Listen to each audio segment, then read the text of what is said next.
You know, like you said, Matt, he's doing a cannonball into the fucking the shallow fucking Kool-Aid man through the wall. Yeah. Christie is there and already just being dogged out by Trump, who like posted that photo of him at a Roy Rogers buffet. That was vintage. That was vintage. That's old. Yeah, that was from I believe when Christie wrote his book.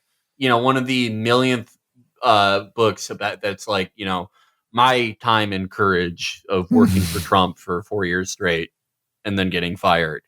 But yeah, that was from a while ago.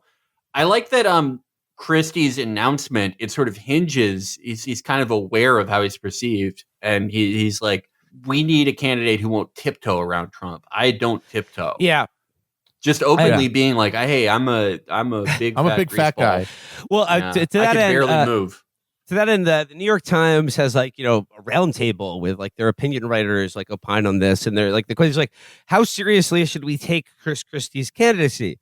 And Frank Bruni says, medium seriously, not for his minuscule potential to be the nominee, but for the somewhat greater potential to diminish Donald Trump and scramble the overall picture. First of all, that's the only time the word minuscule has ever been used in a sentence about Chris Christie. But then David French says here, Christie is a guided missile aimed rhetorically right at Trump. And I was like, I don't know. Guided missile? I don't know. I think he's more was one of there those. last time. What are they literally pouring acid into their frontal lobes before they write this shit? He ran against Trump already, and he got tough with him. And fucking Trump gave him a purple nurple and sent him crying off the fucking stage like Hooter, the foreign exchange student. He was the first one to fold. It was a big deal because he was the first like normal-ish Republican who endorsed Trump. He was the first guy that folded, and that was before Trump can go like, you worked for me and I fired you. It was so great too, because he did that thinking like they all did. Okay, I'll kiss his ass and he'll give me a spot for my, loyalty. And instead, and he got like turfed out and he got nowhere near the inner circle because Jared Kushner was mad that he'd put his dad in jail for crimes. Yeah. How dare he?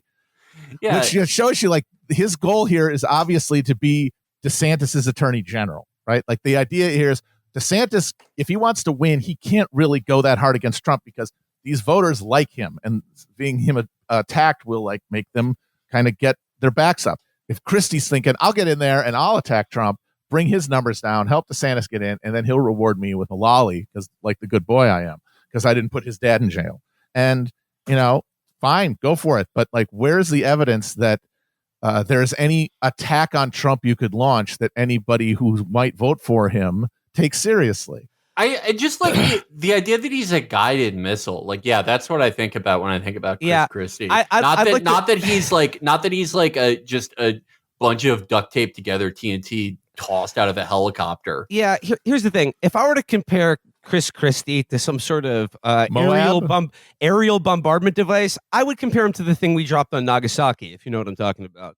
And then also it says here, imagine you're a GOP operative or campaign manager. What's your elevator pitch for a Christie candidacy? And David French here says, no one is more dangerous than a man with nothing to lose. And once again, I got to say, really, Christie has nothing to lose. I think he can stand to lose a few pounds if you know what I'm talking about. Tell that to his doctor.